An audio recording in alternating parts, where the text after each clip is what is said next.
बिस्मिल्लाहिर्रहमानिर्रहीम। Naveed Anjum, second year physics, chapter number 12 electrostatic. आज हम पढ़ने जा रहे हैं electric potential at a point due to a point charge. तो हमने इलेक्ट्रिक पोटेंशियल फाइंड आउट करना है किसी एक पॉइंट के ऊपर एक पॉइंट चार्ज की वजह से। अब इसको डिफाइन कैसे करते हैं? Electric potential at a point due two point charge is defined as the amount of work done in moving a unit positive charge from infinity to that point, keeping the charge in equilibrium। के electric potential जो है वो actually work done है जो एक unit positive charge करता है उसको इन्फिनिटी से उस पॉइंट तक लेके आने में, कि वो वाला वर्क डन जो मूव करने के लिए लगता है एक यूनिट पॉजिटिव चार्ज को इन्फिनिटी से उठा के किसी एक पॉइंट के ऊपर लेके आने में। मैथमेटिकली जो इलेक्ट्रिक पोटेंशियल किसी भी पॉइंट चार्ज के ऊपर होता है वो हमेशा वैल्यू होती है V is equal to 1/4πε0Q/r। तो चलिए अब हम इसको प्रूव करते हैं। तो हमने क्या किया कि एक हमारे पास पॉइंट चार्ज था, फॉर एग्जांपल प्लस Q। तो ये एक हमारे पास पॉइंट चार्ज था। अब अगर ये पॉजिटिव चार्ज है तो इसकी जो इलेक्ट्रिक फील्ड लाइन है वो आउटवर्ड होंगी और अलोंग द रेडियस होंगी, रेडियल डायरेक्शन के अंदर होंगी।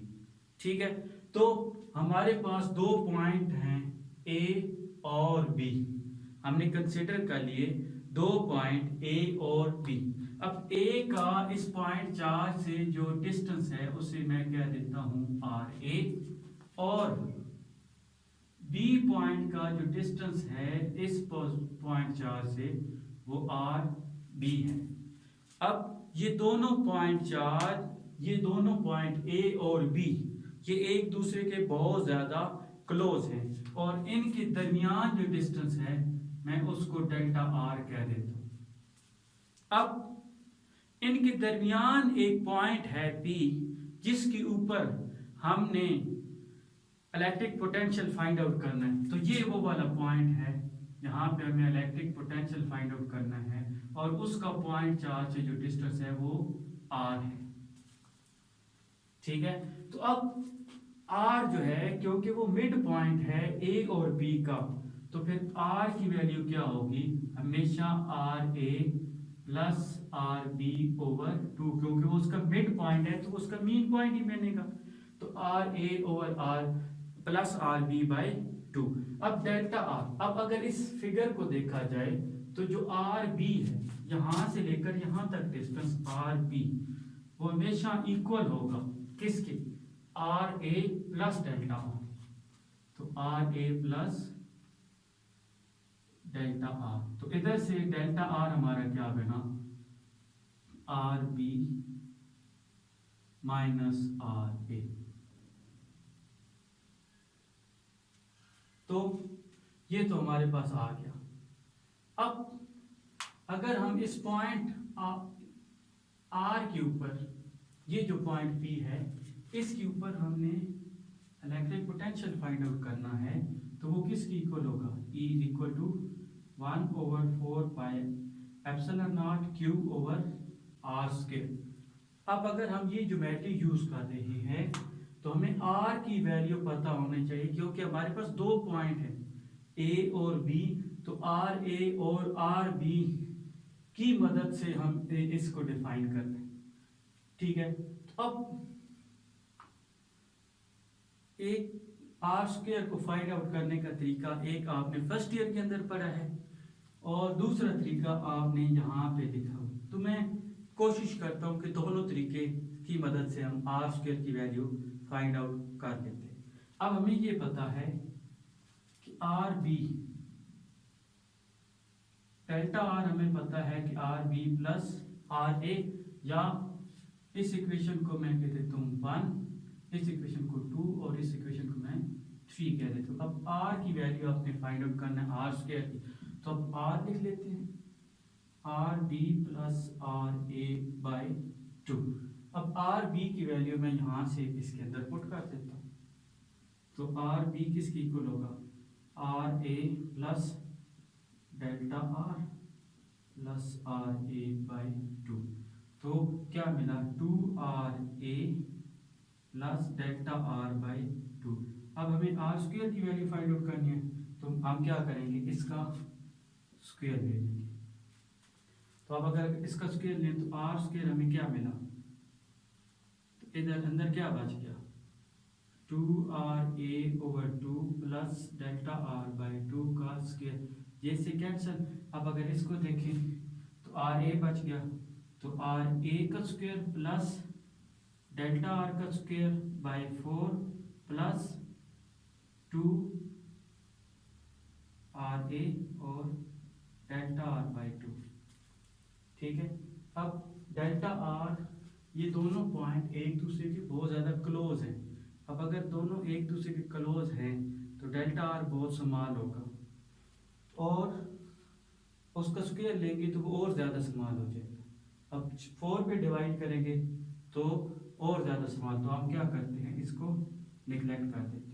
अब अगर इसको निगलेक्ट किया तो आर ए का स्क्वायर प्लस 2, ये 2 से कैंसिल, तो क्या मिला हमें, आर ए और delta R R B minus R A हमें पता था। तो अब इधर से हमें क्या मिला, आर ए का square plus R A R B minus R A का स्क्वायर।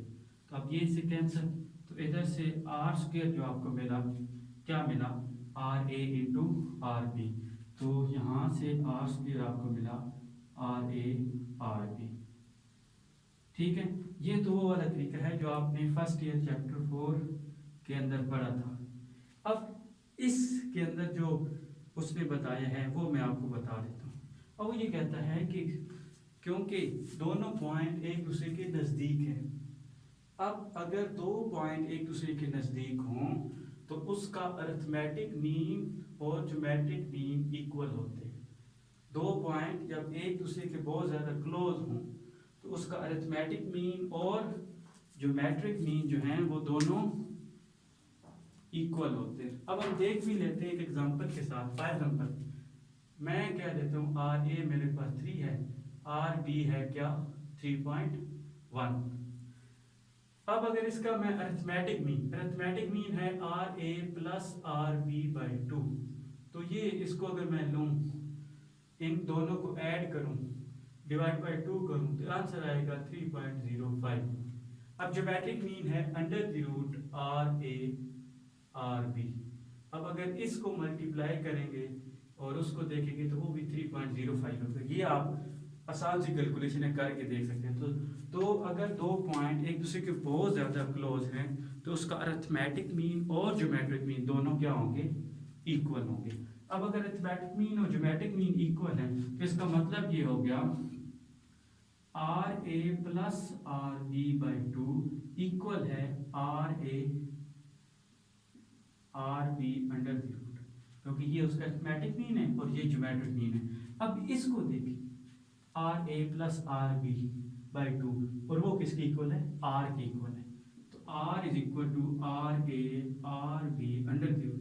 अब अगर इसका स्क्वायर लें तो R square is equal to R A R B होगा। ठीक है। तो ये आपका एक चीज तो प्रूफ हो गई कि R square R A R B की इक्वल है। अब मोस्टली जो नोट्स हैं उसको इस तरीके से किया गया है, लेकिन ये इंतहाई आसान है कि आप बता देते हैं कि जब दो पॉइंट एक दूसरे के बहुत ज़्यादा क्लोज हों, ठीक है, जिस तरीके से मैंने लिया, दो एक दूसरे के क्लोज हैं, एक 3 है एक 3.1 है, तो आपने उसे कैलकुलेटर की मदद से आप उसी वक्त फाइंड आउट कर सकते हैं कि ये अरिथमेटिक मीन और ज्योमेट्रिक मीन इक्वल होते हैं कि जब दोनों दो पॉइंट एक दूसरे के क्लोज हों। तो आपने अरिथमेटिक मीन और ज्योमेट्रिक मीन को इक्वल किया क्योंकि ये पॉइंट भी हमने एक दूसरे के क्लोज लिए थे, तो उससे आपका आर स्क्वायर आ गया ये। अब आपको पता है तो इलेक्ट्रिक पोटेंशियल, इलेक्ट्रिक फील्ड की वैल्यू फिर क्या होगी, 1/4 pi epsilon naught Q over R square था, तो अब इस ज्योमेट्री के मुताबिक आर ए आर बी आ गया। अब आते हैं उस पॉइंट के ऊपर। अब आपने पॉइंट लेना है, इन्फिनिटी से उस पॉइंट के ऊपर लेके आना। तो आप क्या कर रहे हैं कि बी से ए की तरफ आ रहे हैं, ठीक हो गया। और इसके ऊपर आपको लाजमी बात है, अब इलेक्ट्रिक फील्ड आउटवर्ड है, आप उसकी अपोजिट डायरेक्शन में लेके आ रहे हैं, तो आपको वर्क डन करना पड़ेगा। और आपको पता है कि वर्क डन किसकी इक्वल होगा, F B cos of theta. अब ये फोर्स कौन सी है, इलेक्ट्रिक फोर्स है। अब आपको पता है कि इलेक्ट्रिक फोर्स किसकी इक्वल होता है, E is equal to F over Q, ठीक हो गया। अब अगर फोर्स की वैल्यू अगर आपने निकालनी है तो वो किसकी इक्वल होगी, क्यू ई, ठीक हो गया। इसका मतलब ये हो गया कि ई की जो डायरेक्शन होगी वही फोर्स की डायरेक्शन होगी। तो अब आप देखें, आप डिस्प्लेसमेंट इधर से इधर कर रहे हैं, तो ये डेल्टा आर है आपका। अब इस केस में आपका डी क्या हो गया, डेल्टा आर हो गया। आप इस तरफ आ रहे हैं, इलेक्ट्रिक फोर्स की डायरेक्शन अवे। अब ई की वैल्यू ये, अगर ई की ये है तो फोर्स की भी यही होगी यहां से, तो ये दोनों फिर क्या हो गए, अपोजिट डायरेक्शन हो गई। तो ऐसे केस में थीटा आपका क्या हो गया, 180 डिग्री। तो इधर से W is equal to F delta R cos of 180 degree. तो ऐसे में कॉस 180 -1 होगा, और F की वैल्यू क्या होगी, F की वैल्यू होगी क्यू ई। तो ये क्यू ई आ गया, ठीक हो गया। तो इधर से आपका आंसर आया -क्यू ई डेल्टा आर।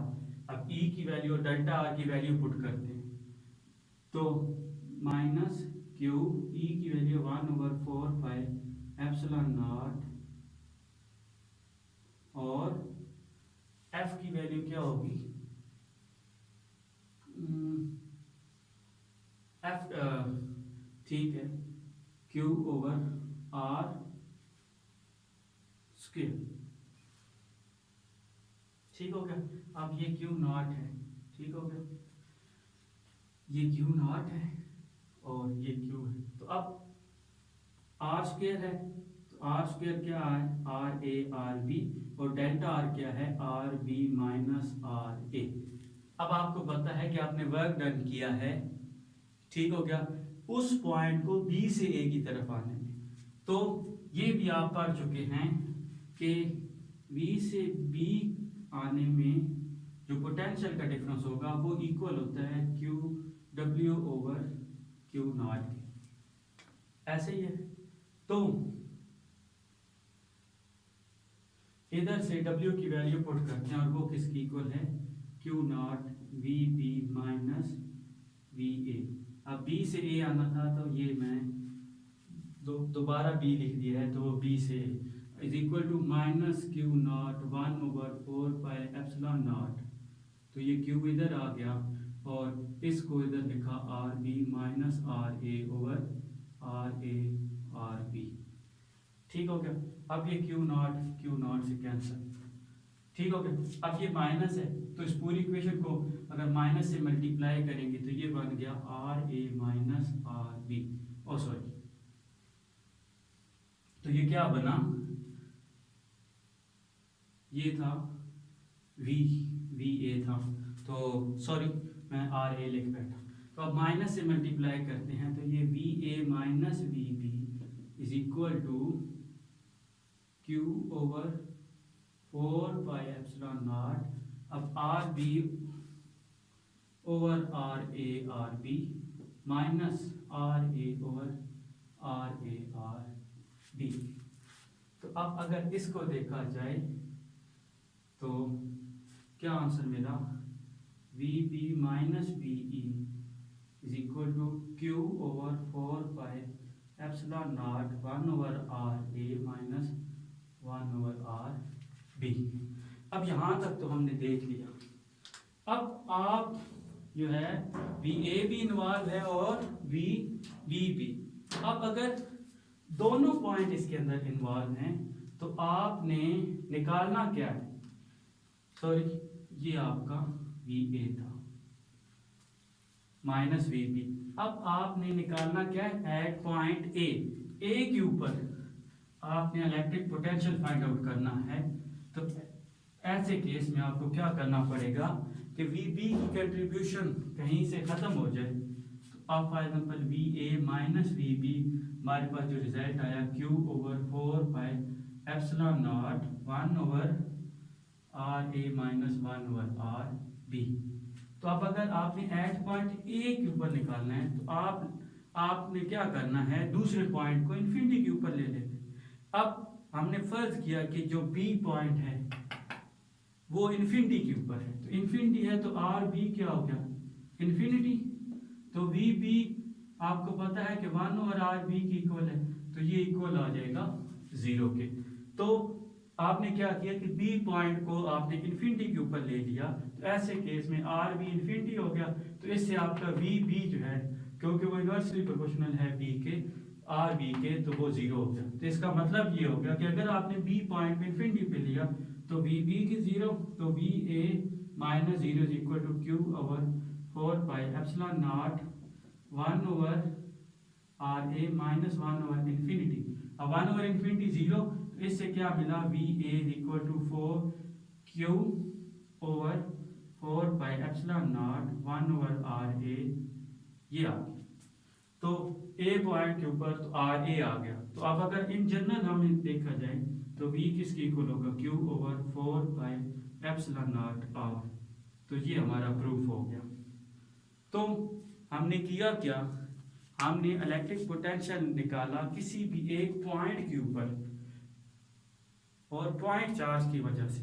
तो हमने किया क्या कि हमने सबसे पहले उसे डिफाइन किया कि अगर एक पॉइंट चार्ज आपने इलेक्ट्रिक पोटेंशियल फाइंड आउट करना है तो आपको क्या करना पड़ेगा, वो इक्वल होगा work done in moving a unit positive charge. तो इन्फिनिटी से उसे उस पॉइंट तक लेके आने में जितना वर्क डन होगा उसको आप इलेक्ट्रिक पोटेंशियल, जो यूनिट चार्ज वर्क करेगा उसको आपने कहा, ठीक है। और इसी तरीके से आपने सारी कैलकुलेशन की और आपका फाइनल रिजल्ट आया कि अगर इलेक्ट्रिक पोटेंशियल जो है एक पॉइंट चार्ज की वजह से वो इतना आता है। तो आज के लिए इतना ही। नेक्स्ट लेक्चर के लिए हम जल्द ही हाजिर होंगे। तब तक के लिए अल्लाह हाफिज़।